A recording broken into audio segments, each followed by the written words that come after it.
Friends, welcome to Sharmi's English class. আমি আমার previous ভিডিওগুলিতে preposition নিয়ে আলোচনা করছিলাম। আমি আজকেও দুটি প্রিপোজিশন নিয়ে আলোচনা করব। আমি আজকে অ্যাট এবং অফ নিয়ে আলোচনা করব। আমি আমার প্রিভিয়াস ভিডিওর লিঙ্কগুলি আমার ডেসক্রিপশন বক্সে শেয়ার করে দেব। তোমরা প্লিজ ভিডিওগুলিকে চেক করো। তাহলে শুরু করা যাক। অ্যাটের ব্যবহার। তাহলে আমরা অ্যাট কোন কোন ক্ষেত্রে ইউজ করে থাকি বা কোন কোন জায়গায় ইউজ করে থাকি। প্রথমেই আমরা এটা দেখতে পাচ্ছি, সেটা হচ্ছে নির্দিষ্ট সময়। ঠিক আছে, অর্থাৎ একটা পার্টিকুলার টাইম যদি দেয়া থাকে বা নির্দিষ্ট সময় যদি দেয়া থাকে, তাহলে তার পূর্বে কিন্তু আমার অ্যাট বসবে। দেখো, এখানে একটা এক্সাম্পল নিয়েছি আমি। এখানে বলছি we reached the station at 6 o'clock, মানে আমরা স্টেশনে ঠিক 6টার সময় পৌঁছেছিলাম। তাহলে এখানে আমার একটা টাইম মেনশন করে দেওয়া আছে, একটা নির্দিষ্ট টাইম আমাকে এখানে মেনশন করা হচ্ছে, সেটা হচ্ছে 6 o'clock, এবং তার পূর্বে কিন্তু আমার অ্যাট প্রিপোজিশন বসেছে। ঠিক আছে, তাহলে যদি আমার কোনো নির্দিষ্ট টাইম বলা থাকে তাহলে কিন্তু তার পূর্বে সবসময় অ্যাট বসবে। তাই জন্য যেহেতু এখানে 6 o'clock মেনশন করা আছে যে আমরা স্টেশনে 6 o'clock মানে 6টার সময় পৌঁছেছিলাম, তাই 6 o'clock-এর পূর্বে কিন্তু আমার অ্যাট প্রিপোজিশন বসেছে। বয়স বা এজের ক্ষেত্রেও কিন্তু আমরা অ্যাট প্রিপোজিশন ব্যবহার করব। যদি আমার কোনো সেন্টেন্সে বয়স মেনশন করা থাকে, মানে নির্দিষ্ট করে কোনো এজ যদি দেয়া থাকে, তাহলে কিন্তু তার পূর্বে আমার অ্যাট বসবে। যেমন ধরো, এখানে আমি একটা এক্সাম্পল নিয়েছি, my father retired from his job at 60, মানে আমার বাবা 60 বছর বয়সে তার জব থেকে মানে চাকরি থেকে অবসর নিয়েছিলেন। ঠিক আছে, তাহলে আমাকে এখানে একটা বয়স মেনশন করা আছে, সেটা কি 60, তাই তো? তো এই এজের পূর্বে মানে এই 60 বছর বয়সের পূর্বে কিন্তু আমি অ্যাট এই প্রিপোজিশনটি কিন্তু ইউজ করব। তাহলে যদি আমার বয়সের পূর্বেও কিন্তু মানে যদি কোনো সেন্টেন্সে বয়স মেনশন করা থাকে, তাহলে কিন্তু তার পূর্বে আমি অ্যাট বসাবো। ঠিক আছে, যেমন ধরো যে আমি এরকম একটা সেন্টেন্স বলতে পারি যে he started to sing at the age of 5। ঠিক আছে, 5 বছর বয়স থেকে কিন্তু সে গান করা শুরু করেছিল। তাহলে দেখো, এই 5-এর আগেও কিন্তু আমি অ্যাট বসিয়েছি। তাহলে বয়সের পূর্বে কিন্তু আমরা সবসময় অ্যাট বসাবো। ঠিক আছে, আচ্ছা, এরপর অবস্থান বা পজিশন। ঠিক আছে, অবস্থান বা পজিশন বোঝানোর ক্ষেত্রেও কিন্তু আমরা অ্যাট ইউজ করব। ধরো, আমি একটা এক্সাম্পল নিয়েছি, সেটা দিয়ে বোঝাচ্ছি। এখানে বলেছে she waited for me at the corner of the library. ঠিক আছে, তাহলে কোথায় রয়েছে? At the corner of the library, মানে লাইব্রেরির কর্নারে। সে আমার জন্য লাইব্রেরির কর্নারে অপেক্ষা করছিল। ঠিক আছে, তাহলে কোনো ব্যক্তি কোনখানে রয়েছে, মানে কোনো ব্যক্তির অবস্থান, শুধুমাত্র ব্যক্তি নয়, বস্তুর অবস্থানও হতে পারে। ঠিক আছে, সে অবস্থান বা পজিশন বোঝানোর ক্ষেত্রেও কিন্তু সেই অবস্থান বা পজিশনের পূর্বে আমরা অ্যাট প্রিপোজিশনকে ইউজ করব। তাহলে এখানে অবস্থানটা কোনটা? Corner of the library. Corner of the লাইব্রেরির দ্বারা কিন্তু একটা পজিশনকে বা একটা অবস্থানকে বোঝানো হচ্ছে। ধরো, আমি এরকমও বলতে পারি, I have kept the vase at the veranda, মানে আমি বারান্দাতে ভাসটা রেখেছি। তাহলে ভারান্দাও একটা প্লেস, একটা পজিশন। ঠিক আছে, একটা অবস্থান, সেখানে কি রাখা হয়েছে? ভাসটাকে রাখা হয়েছে, এবং ভাস কিন্তু একটা বস্তু, এটা কিন্তু ব্যক্তি নয়। তাহলে ব্যক্তি হোক, বস্তু হোক, যদি এইসব ক্ষেত্রে সব কিছুর যদি কোনো অবস্থান বা পজিশন মেনশন করা থাকে, তাহলে সেই অবস্থান বা পজিশনের পূর্বে কিন্তু আমার অ্যাট প্রিপোজিশন বসবে। এরপরে দেখো, দিক বা ডিরেকশন। দিক বা ডিরেকশন বোঝানোর ক্ষেত্রেও কিন্তু আমরা সেই দিক বা ডিরেকশনের পূর্বে অ্যাট বসাবো। যেমন ধরো, এখানে রয়েছে দ্য ডগ রাশড অ্যাট মি, মানে কুকুরটি আমার দিকে ছুটে আসলো। ঠিক আছে, তাহলে এখানে একটা দিককে নির্দেশ করছে যে কার দিকে? আমার দিকে, বা কোন দিকে? আমার দিকে। ঠিক আছে, তাহলে আমার দিকে যেহেতু ছুটে আসলো, তাই এর পূর্বে কিন্তু আমার অ্যাট প্রিপোজিশন বসেছে। তাহলে কোনো একটা দিক নির্দেশ করার ক্ষেত্রেও কিন্তু আমরা মানে কোনো কিছুর দিকে কোনো কিছু যাচ্ছে বা কোনো কিছু ঘটছে, এইটা বোঝানোর ক্ষেত্রেও কিন্তু আমরা অ্যাট প্রিপোজিশন ইউজ করব। তার পরেরটা দেখো, যে মূল্য বা প্রাইস। ঠিক আছে, মূল্য বা প্রাইস বোঝানোর ক্ষেত্রেও কিন্তু আমরা অ্যাট প্রিপোজিশন ইউজ করব। যেমন ধরো, এখানে বলছে potato sells at ₹15 a kilo. ঠিক আছে, মানে আলু, মানে 1 কেজি আলু 15 টাকা দরে বিক্রি হচ্ছে। ঠিক আছে, তো এখানে কত আছে ₹15, আমার একটা প্রাইস মেনশন করে দিয়েছে, একটা মূল্য মেনশন করে দিয়েছে, তার পূর্বে কিন্তু আমার অ্যাট প্রিপোজিশন ইউজ হয়েছে। বলছে potato sells at ₹15 a kilo. তাহলে কোনো কিছুর দর বলে দিলে বা কোনো কিছুর মূল্য বলে দিলে কিন্তু আমার সেই মূল্যের পূর্বেও কিন্তু অ্যাট প্রিপোজিশন ইউজ হবে। এর পরেরটা দেখো, গতি বা স্পিড। গতি বা মানে কোনো কিছুর গতি বা স্পিড বোঝানোর ক্ষেত্রেও কিন্তু আমি অ্যাট প্রিপোজিশন ইউজ করব। যেমন দেখো, the train is running at 40 km/h। বলছে ট্রেনটি ঘন্টায় 40 কিলোমিটার বেগে কিন্তু ছুটছে। ঠিক আছে, তাহলে এই যে ট্রেনটি, এটি কত কিলোমিটার বেগে ছুটছে? 40 km/h, মানে ঘন্টায় 40 কিলোমিটার বেগে। তাহলে এই 40 কিলোমিটার, যেটার দ্বারা কিনা গতি বা স্পিডকে মেনশন করা হচ্ছে, তার পূর্বে কিন্তু আমার অ্যাট প্রিপোজিশন ইউজ হয়েছে। তাহলে কোনো কিছুর গতি বা স্পিড বোঝানোর ক্ষেত্রেও কিন্তু আমরা সেই গতি বা স্পিডের পূর্বে আমরা অ্যাট প্রিপোজিশন ইউজ করব। তারপরে দেখো, স্থান বা প্লেস। স্থান বা প্লেস বোঝানোর ক্ষেত্রেও কিন্তু আমরা অ্যাট ইউজ করে থাকি। এবার এই স্থান বা প্লেসের পূর্বে কিন্তু আমাদের অনেক প্রিপোজিশন ইউজ হয়, তো অ্যাটকে আমরা কোন কোন ক্ষেত্রে ইউজ করে থাকি সেটা দেখে নেব। যেমন দেখো, এখানে বলছে he is at the office, সে তার অফিসে রয়েছে। ঠিক আছে, তা এবার এবার এখানে যেটা দেখা সেটা হচ্ছে, দেখো আমি একটা লাইন লিখেছি, ছোট জায়গার আগে অ্যাট বসে। ঠিক আছে, তাহলে আমরা এর আগের প্রিপোজিশনেও দেখেছি যে বড় জায়গা, ঠিক আছে, যদি কোনো বড় প্লেস বোঝায়, ঠিক আছে, সেরকম জায়গার পূর্বে কিন্তু আমরা ইন বসিয়ে থাকি, এবং অ্যাটটা কিন্তু ঠিক তার উল্টোটা, ঠিক তার অপোজিটটা হচ্ছে অ্যাট। আমরা ছোট জায়গা বোঝানোর ক্ষেত্রে কিন্তু আমরা অ্যাট ইউজ করে থাকি। যেমন ধরো একটা অফিস, দ্য অফিস, অফিসটা কিন্তু একটা ছোট জায়গা, তাই তো? আমি এরকমও বলতে পারি যে he is waiting for me at the bus stop, সে বাস স্টপে আমার জন্য ওয়েট করছে বা অপেক্ষা করছে। তাহলে বাস স্টপটাও কি একটা ছোট জায়গা? ঠিক আছে, তো এরকম ছোট জায়গা বোঝানোর ক্ষেত্রে কিন্তু আমরা তার পূর্বে অ্যাট প্রিপোজিশন কিন্তু আমরা ইউজ করব। ঠিক আছে, আচ্ছা, তার পরেরটা দেখো, তার পরেরটা হচ্ছে ফল বা পরিণাম, মানে কনসিকুয়েন্স। কোনো কিছুর পরিণতি বা কোনো কিছুর পরিণাম বোঝানোর ক্ষেত্রেও কিন্তু আমরা অ্যাট ইউজ করে থাকি। কিভাবে সেটা দেখে নেওয়া যাক। বলছে do this job at your own risk, এই কাজটি তুমি তোমার নিজের রিস্কে করো। তাহলে দেখতে পাচ্ছ এখানে একটা পরিণাম, একটা ফলকে বোঝাচ্ছে যে এর যা ফল বা পরিণাম হবে তোমারই দেখতে হবে। ঠিক আছে, মানে এই জবটি, এই কাজটি তুমি তোমার নিজের রিস্কে করো। তাহলে ইওর ওন রিস্ক, তার পূর্বে আমার কি বসেছে? অ্যাট বসেছে। তাহলে কোনো কিছুর ফল বা পরিণাম বা কনসিকুয়েন্স বোঝানোর ক্ষেত্রেও কিন্তু আমরা অ্যাট ইউজ করে থাকি। তাহলে অ্যাট প্রিপোজিশন আমরা কি কি ক্ষেত্রে ইউজ করছি আমরা আরেকবার দেখে নিই। তাহলে আমরা হচ্ছে নির্দিষ্ট সময় বোঝানোর ক্ষেত্রে, মানে যদি কোনো পার্টিকুলার টাইম আমার বলে দেয়, যেমন এক্ষেত্রে আমার 6 o'clock বলে দিয়েছে, তাহলে তার পূর্বে আমার অ্যাট বসবে। বয়স বা এজ, মানে যদি বয়স মেনশন করা থাকে, সব সময় বয়সের পূর্বে কিন্তু আমার অ্যাট বসবে। ঠিক আছে, আমার এখানে 60 বলে দিয়েছে, তাহলে তার পূর্বে আমার কি বসেছে? অ্যাট বসেছে। তারপরে অবস্থান বা পজিশন, মানে কোনো ব্যক্তি বা বস্তু কোন পজিশনে রয়েছে বা কোন অবস্থানে রয়েছে সেটা বোঝানোর ক্ষেত্রেও কিন্তু আমরা অ্যাট ইউজ করে থাকি। সেম ভাবে দেখো, দিক বা ডিরেকশন, মানে কোনো কিছুর দিক, সেটা কোন দিকে যাচ্ছে বা কোন দিকে আসছে, মানে কোনো কোনো দিক বা ডিরেকশন বোঝানোর ক্ষেত্রেও কিন্তু আমরা অ্যাট প্রিপোজিশনকে ইউজ করে থাকি।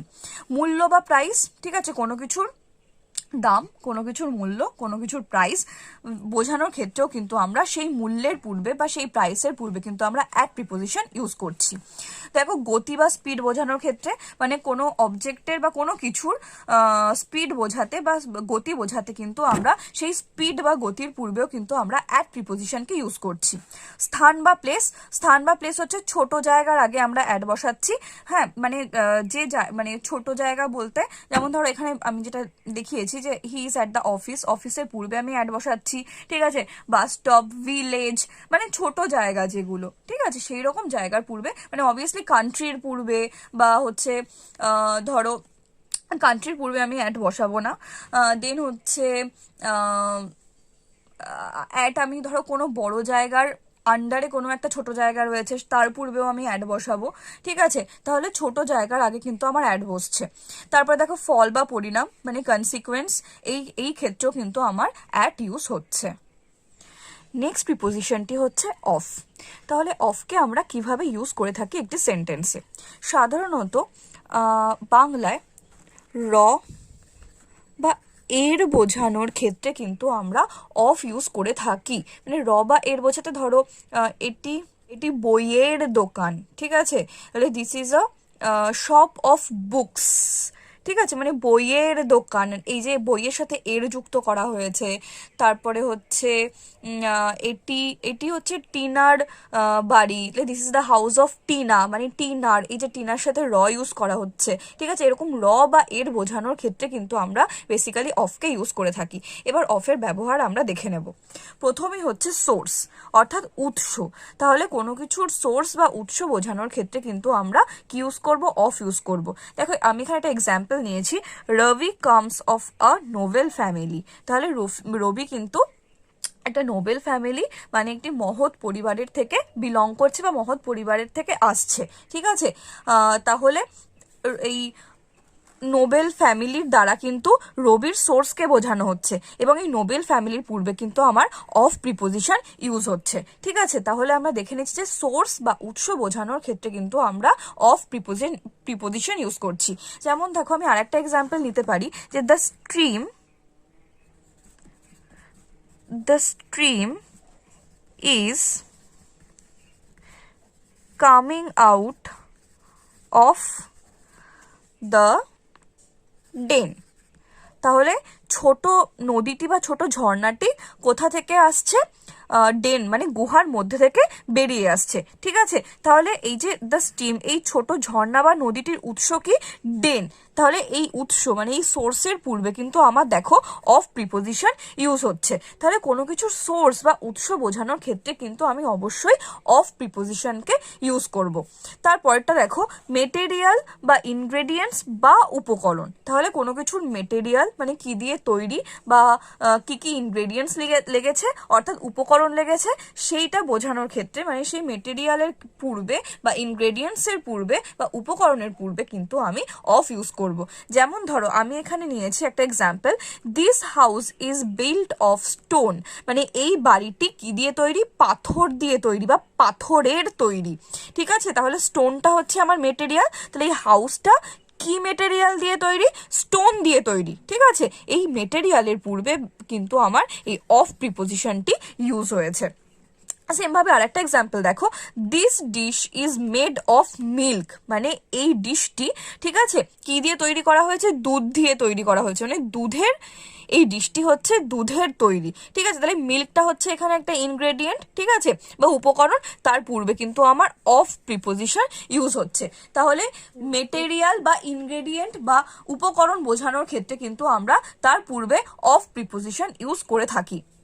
এরপরে দেখো রিজন বা কারণ। রিজন বা কারণ বোঝানোর ক্ষেত্রে বা রিজন বা কারণের পূর্বে কিন্তু আমরা অফ প্রিপোজিশনকে ইউজ করে থাকি। যেমন দেখো এখানে আমি একটা এক্সাম্পল নিয়েছি, the man has died of cancer, মানে ভদ্রলোক ক্যান্সারের কারণে মারা গিয়েছেন, ঠিক আছে। তাহলে এখানে এই দ্য ম্যান মানে মৃত্যুর কারণটা কি, ক্যান্সার। তাহলে মৃত্যুর রিজনটা হচ্ছে ক্যান্সার, তার পূর্বে কিন্তু আমার অফ প্রিপোজিশন বসেছে। তাহলে কোনো কিছুর রিজন বা কারণ বোঝালে তার পূর্বেও কিন্তু আমার কি বসছে, অফ প্রিপোজিশন ইউজ হচ্ছে।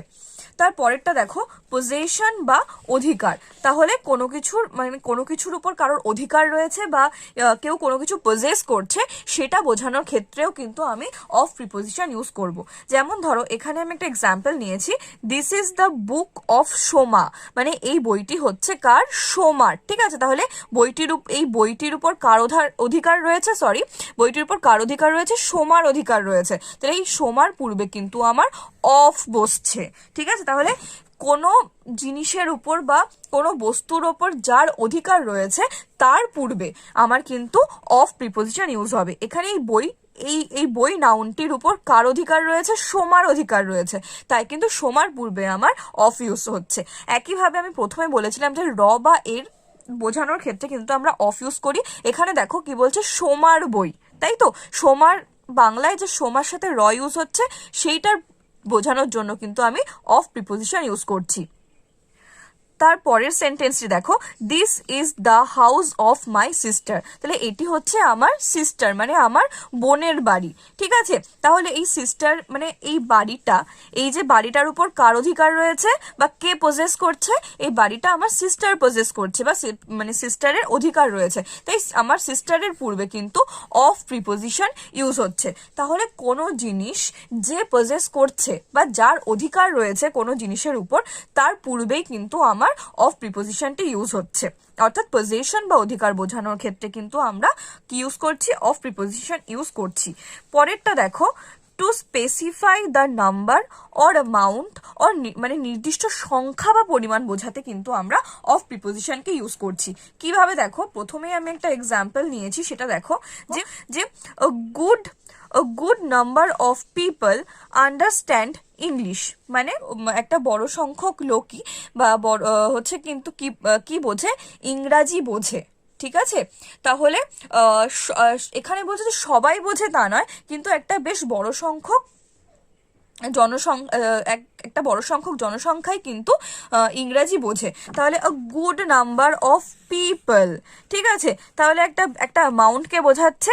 হ্যাঁ, এবং এখানে কিন্তু এই পিপল মানে যার সংখ্যাকে বোঝানো হচ্ছে, মানে জনসংখ্যা, পিপল দ্বারা জনসংখ্যাকে বোঝানো হচ্ছে, তাই জন্য তার পূর্বে কিন্তু আমার অফ প্রিপোজিশন ইউজ হয়েছে। ঠিক আছে, একইভাবে দেখো আমি আরেকটা এক্সাম্পল নিয়েছি, a lot of people are suffering from the pandemic, মানে একটা বেশ বড় মানে অনেক মানুষই কিন্তু বা অনেক জনসংখ্যাই, ম্যাক্সিমাম জনসংখ্যাই কিন্তু প্যান্ডেমিকের কারণে সাফার করছে।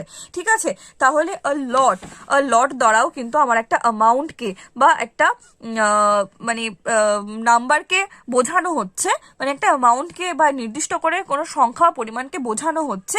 তাই জন্য কিন্তু এবার কিসের সংখ্যাকে বোঝাচ্ছে, পিপল মানে হচ্ছে গিয়ে মানুষের পরিমাণকে কিন্তু বোঝাচ্ছে, যে কত, মানে আ লট। ঠিক আছে, লট অফ পিপল, তাই জন্য এই পিপলের পূর্বে কিন্তু আমার অফ প্রিপোজিশনটি ইউজ হচ্ছে। তাহলে কি দেখাচ্ছে যে মানে নির্দিষ্ট করে সংখ্যা বা পরিমাণ বোঝাতে বা অ্যামাউন্ট বোঝানোর ক্ষেত্রেও কিন্তু আমার অফ প্রিপোজিশন ইউজ হচ্ছে। যেমন a good number of people understand English, মানে একটা মানে বেশিরভাগ মানুষই কি বোঝে, ইংরাজি বুঝতে পারে। তাহলে এই যে পিপল মানে যেহেতু মানুষের পরিমাণকে বোঝানো হচ্ছে, তাই মানুষের পূর্বে অফ বসেছে। এবং একইভাবে লট of people are suffering from the pandemic, যেহেতু এখানেও লট দ্বারা মানুষের সংখ্যাকে বোঝানো হচ্ছে, যে অনেক মানে বেশিরভাগ মানুষই মানে একটা কি হচ্ছে, বেশিরভাগ মানুষই প্যান্ডেমিকের কারণে সাফার করছে, সেই কারণে কিন্তু আমার পিপলের পূর্বে অফ প্রিপোজিশন ইউজ হচ্ছে। তাহলে আমরা দেখে নিই আরেকবার যে আমরা অফ কি ক্ষেত্রে ইউজ করছি।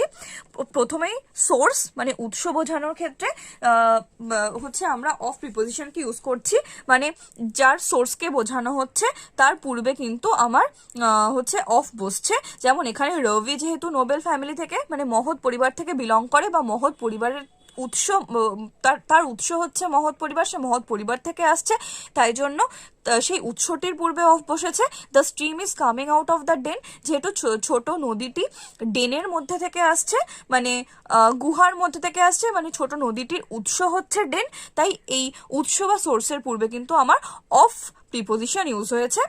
তারপরে মেটেরিয়াল বা ইনগ্রেডিয়েন্টস বা উপকরণ, মানে মেটেরিয়ালের পূর্বে বা ইনগ্রেডিয়েন্টসের পূর্বে আমার কি বসছে, অফ প্রিপোজিশন বসছে। যেমন এই বাড়িটি স্টোন দিয়ে তৈরি, মানে স্টোনটা হচ্ছে মেটেরিয়াল, তাই তার পূর্বে অফ বসেছে। একইভাবে ডিশটি দুধের তৈরি, তাই যেহেতু দুধটা হচ্ছে একটা উপকরণ বা ইনগ্রেডিয়েন্টস, তাই এর পূর্বে আমার অফ বসেছে। রিজন বা কোনো কিছু রিজন বা কারণ বোঝালে সেই রিজন বা কারণের পূর্বে আমার অফ বসবে। এখানে যেহেতু ব্যক্তিটি ক্যান্সারের কারণে মারা গিয়েছে, তাই যেহেতু তার মৃত্যুর কারণ ক্যান্সার, তাই ক্যান্সারের পূর্বে আমার অফ বসেছে। সেমভাবে পজিশন বা অধিকার বোঝানোর ক্ষেত্রে আমার অফ বসছে, যেমন this is the book of Soma, মানে বইটি হচ্ছে গিয়ে সোমার, অর্থাৎ বইটির ওপর সোমার অধিকার রয়েছে, তাই সোমার পূর্বে আমার অফ বসেছে। This is the house of my sister, মানে এই বাড়িটির উপরে আমার বোনের অধিকার রয়েছে, মানে বাড়িটি বোনের, তাই বোনের পূর্বে কিন্তু আমার অফ প্রিপোজিশন বসেছে। To specify the number or amount মানে নির্দিষ্ট সংখ্যা বা পরিমাণ বোঝাতে আমরা অফ ইউজ করি, যেমন a good number of people understand English, a lot of people are suffering from the pandemic. যেহেতু দুটো ক্ষেত্রেই পিপল মানে মানুষের পরিমাণকে বোঝানো হচ্ছে, আ গুড নাম্বার দ্বারাও মানুষের পরিমাণকে বোঝানো হচ্ছে, আ লট দ্বারাও কিন্তু মানুষের পরিমাণকে বোঝানো হচ্ছে, তাই পিপলের পূর্বেই কিন্তু আমার অফ প্রিপোজিশন ইউজ হয়েছে। আমি আমার নেক্সট ভিডিওতে আর বাকি প্রিপোজিশনগুলি নিয়ে আলোচনা করব। তোমাদের যদি আমার এই ভিডিওটি ভালো লেগে থাকে তাহলে অবশ্যই লাইক এবং শেয়ার করো এবং আমার চ্যানেলটিকে সাবস্ক্রাইব করতে কিন্তু ভুলো না। আর যদি তোমাদের কিছু প্রশ্ন থেকে থাকে তাহলে অবশ্যই আমাকে কমেন্ট বক্সে কমেন্ট করে জানাবে। আমার ভিডিওটি দেখার জন্য থ্যাংক ইউ।